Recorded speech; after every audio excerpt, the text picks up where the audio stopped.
going to give it a few minutes for maybe, possibly people to come in. I really don't have a great deal of much of anything to talk about it, so this probably isn't going to be very long. But I've been enjoying the whole live thing, I guess. So we'll see what's happening, right?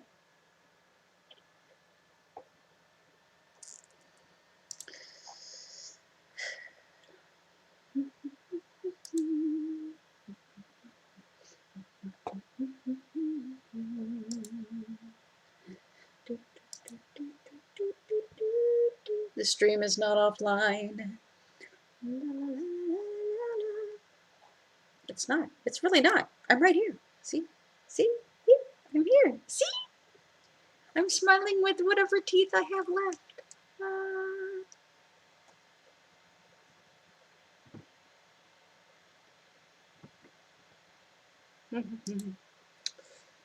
Oh, I'm doing this whole like today. What happened today? Well, it rained. It does that. It's going to be doing that for a lot in the coming days. Gettysburg has already had its share, its flash flood warning, along with Maryland, other parts of Pennsylvania, and we're not even really close to water at all. Although we are down in a valley. I don't know, but anyway, it was fine day. It wasn't terrible. It was. I'm okay. It was a day filled with work. Well, whatever one wants to call work. Um, it was filled with homework, and I've been working again. I did some more work on the website. I'm still working on it. I'm actually working on it now as we speak. I'm trying to, since I changed servers, I'm working on getting everything back up so that I can do make the videos into a video podcast, not necessarily just an audio one, but there may be audio additions in there as well. So I had to change the feed, and it didn't like that I changed the feed, so I had to like completely change the feed. It's more complicated than I really want it to be, I guess. Let's see, I went to therapy. We talked about stuff, I guess. Not really much of stuff. I talked to him about my oh crap. I talked to him about what happened yesterday at the dentist and getting the other tooth pulled. I'm adapting to that, I guess. It does make me feel like a huge failure in life, though. But that wasn't the dentist's fault that time. Because Dr. Saladay is incredible. Like I said yesterday, he's a brilliant human being and an even better. He's a brilliant dentist and an even better human being, and I stand by that. This is just all my own psyche, which is completely screwed up as it is. I don't know where that comes off from. I didn't really tell him about that because I hadn't really thought about it. I haven't actually really expressed it so much because I don't know. I'm a thinker. I like to think. I didn't really have a great deal to tell him today. I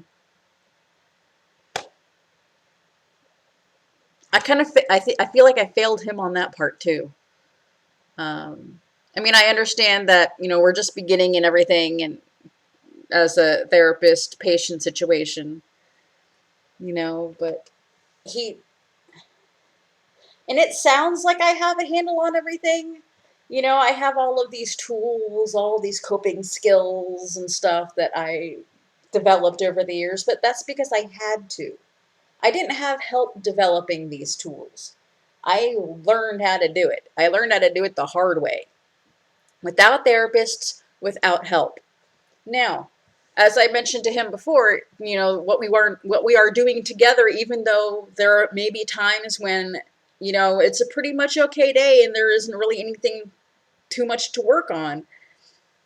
And I'm feeling pretty balanced that day. That doesn't mean I have all of my ducks in a row. And that doesn't mean that whatever system I have worked out over 20 years of dealing with the diagnosis of being bipolar and the anxiety, that does not mean I don't need him, and I do not need his professional guidance, especially when, like what happened last week, I felt like I was completely losing control. That's when I especially need to have a therapist like him in my corner. Even if it's just to talk me down, to say, you know what? No, you're doing fine. Let's talk this out. Let's figure it out.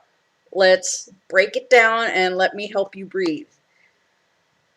That means a lot. And, at first, when we started going on, we had like maybe 10, 15 minutes left of the session, and I really didn't have any trouble, anything to complain about, anything to really discuss where I really needed a lot of help.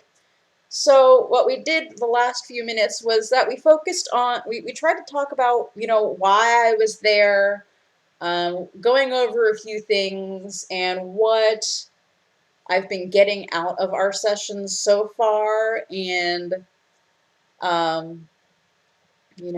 don't know. I know I've lucked out. He's a brilliant psychologist and an even better person, full of compassion and love and care about his patients. And that means the world. That makes such a huge difference that I can't even really express it all that well. I just know that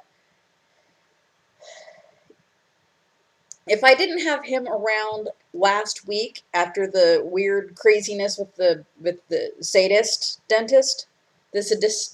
dentist, then I probably would not have been able to come out of that,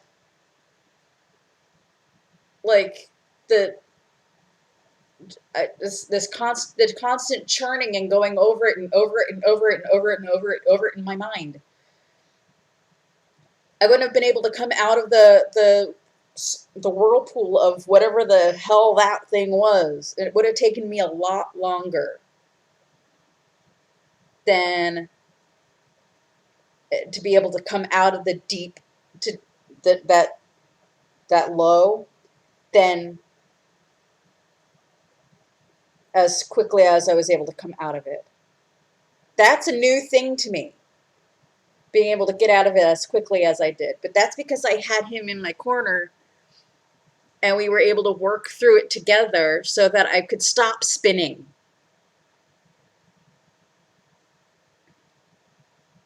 And from what we'd learned, what we worked on in that session, I continued to work on it outside of the session, which made it happen, made me even out, level out, much easier, much faster, much more efficiently, which makes me very happy.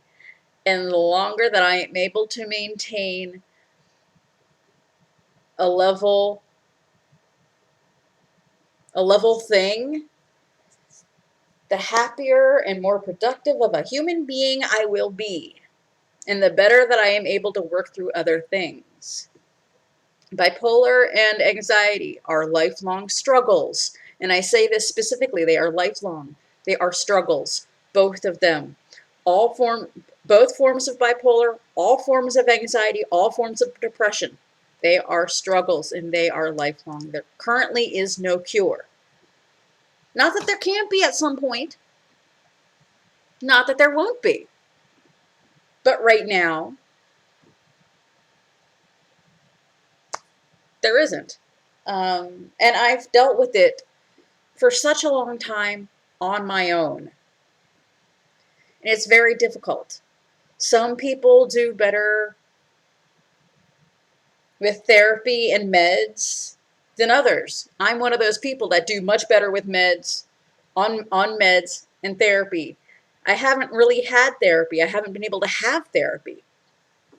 Because it's like the same thing with the dentistry. I have not had insurance. I hadn't even been able to get onto medical assistance through the county until I moved here to Pennsylvania. I wasn't able to do it in Maryland. No way. No. I tried. I tried to, especially when John was out of work, when he had cancer, and there was another time when he lost his job, and I had gotten laid off. There was no money coming in at all. But he's like, no, we'll be okay. I have some savings. It's like, wait, no, that's what these assistance programs are about.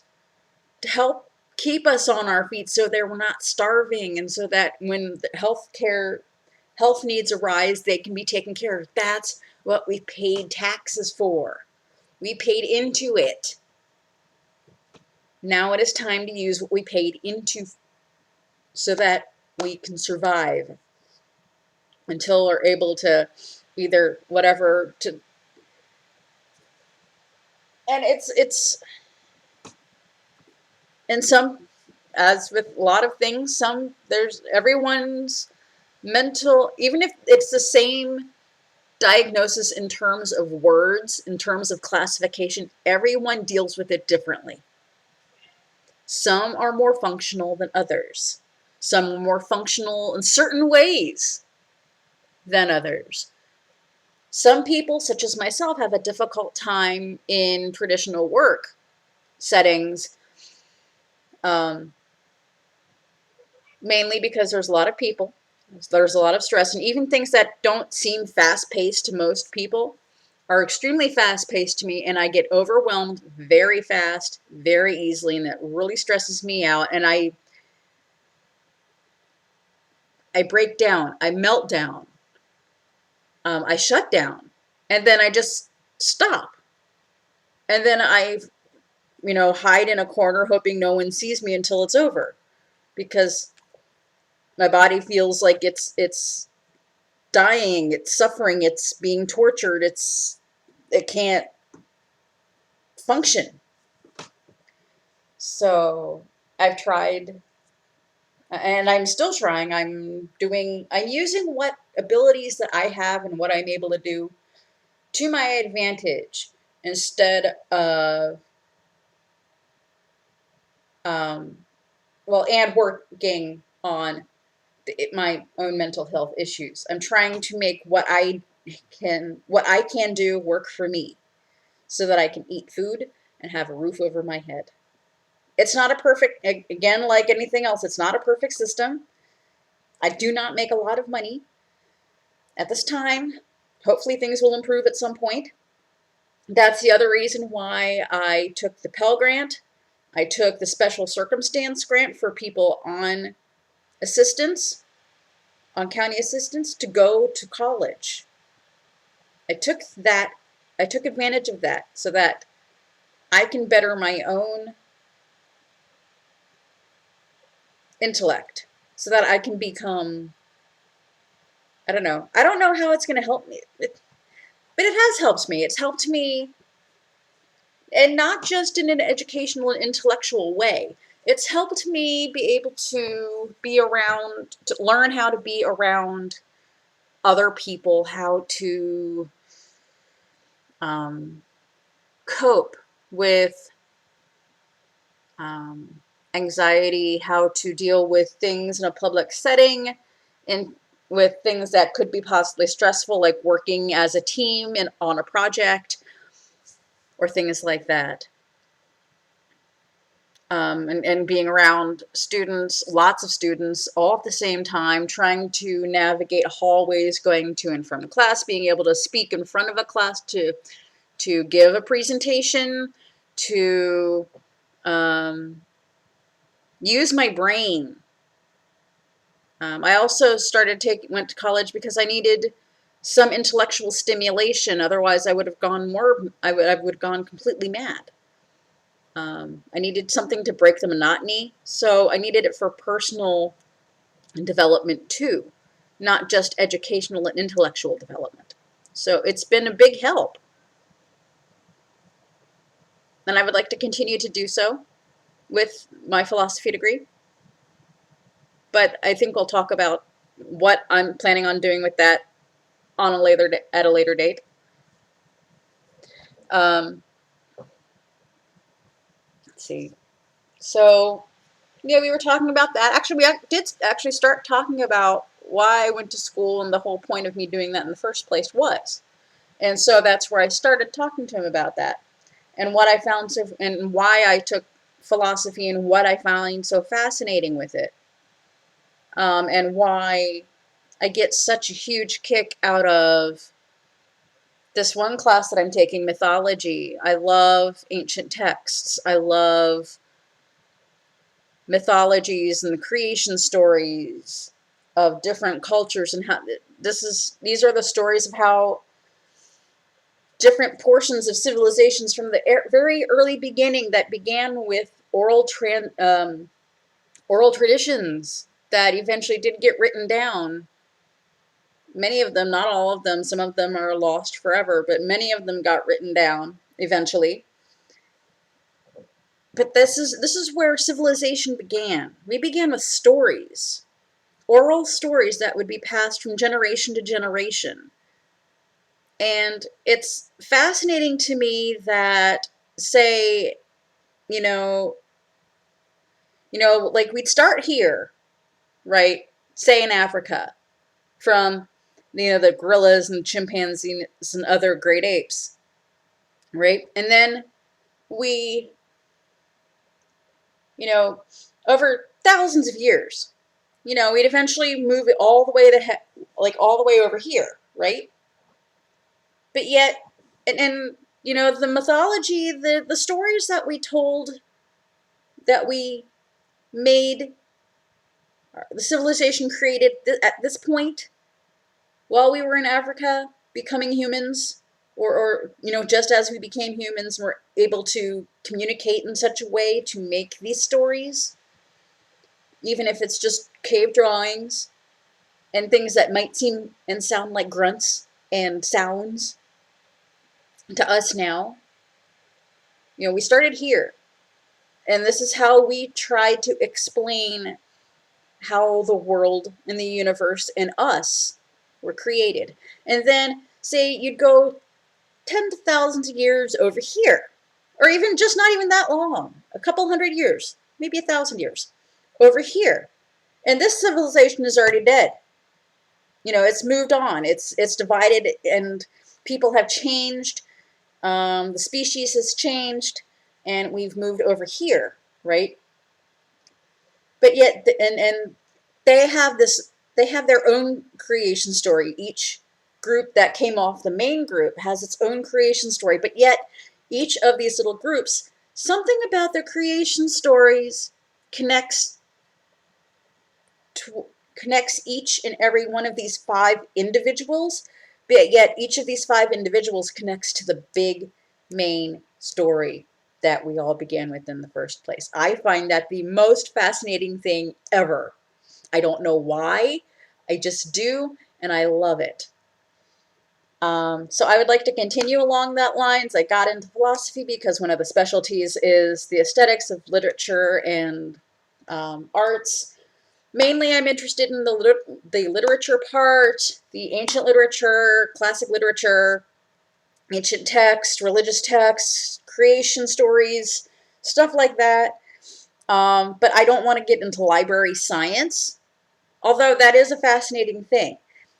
I don't know, I want to, as aesthetics is about finding the value in it, and a lot of people who study the aesthetic portion of things work with people in library sciences, and archivists and curators and anthropologists and archaeologists, and we all work together to to rediscover the story that was here. and parts of it could have been lost, but then all of us together, we find all of these pieces and we put the puzzle back together so that we can learn and understand in modern vernacular what this was and what it meant to the people then and what it can mean to us now, what we can learn from it now. Absolutely bloody fascinating. I'm probably a glutton for punishment, but you know what? Don't care. I love it. It fascinates me. It's a fantastic thing. It's not always about money. And it's not always about, how high of a skyscraper can I work in? Or how much money can I make in a week? It's not always about that. Sometimes you have to do what feels good, what's in your heart to do, something that feeds your soul, And if you're lucky, if you're really, really, really lucky, you get to have all of that. You get to, make, money to be comfortable and support your family well and do the things that you all love to do. But yet you also get to feed and nurture your soul and your mind and your spirit and everything in between all at the same time. That's what I'm hoping eventually we'll get out of it. But it's going to take a lot of work, and I'm okay with that. Because over the years, with the struggle, with the mental illness, I've realized just how strong I really am and how long I've been battling these mental illness demons. Because it really is, they're truly like demons. Like for me, I see bipolar sometime, especially when it gets low, the lower it gets, the longer that low goes on. It's like these little demons just nipping bits and pieces away from your mind, not specifically your brain, the physical brain, but the non-physical, the mind, the soul, the spirit, that bits and pieces, they take it away. They consume them. They make them go away. Now, if one is able to get out of it, like with my therapist, if I have him in my corner, I can sometimes maybe hopefully get those pieces back. And then I won't go completely insane. That's my goal right there. I do not want to go completely insane. I want to be able to deal with things a lot easier. I would like to be able to, in a professional aspect, be able to work and do these things without completely stressing out. And I would like to work with colleagues and talk to them and not feel like I'm a complete social misfit. I mean, I already am, but I don't want to feel like that all the time. And then, yeah, I think that's a good one. Yeah, that was a good vlog. I think that's where I'm going to stop here tonight. And if you guys have any, as always, if you have any questions, comments, topic suggestions, please leave me comments either down here or below another video that you've seen, or you can throw me an email at nikki@nikkisessentials.com, or you can head on over to my website. It is not completely functional yet. However, my social media buttons and my email button there on the side, well, yeah, it'll be over here, are functional. You can email me, and I want you to email me if you need to email me. I do not want to be like something over here that says all these things, but then you cannot contact if you need to ask questions. Because, yeah, it's about essential oil education, sure, but then I also talk about mental illness and my struggles with it, and sometimes you just need that, someone who understands, who's been there, who gets it. If you need that, email me. Okay? You're not alone in this, because I got you. All right? All right. I'll talk to y'all later. Have a fantastic evening. Sleep well, be well, and stay awesome. I will see you tomorrow.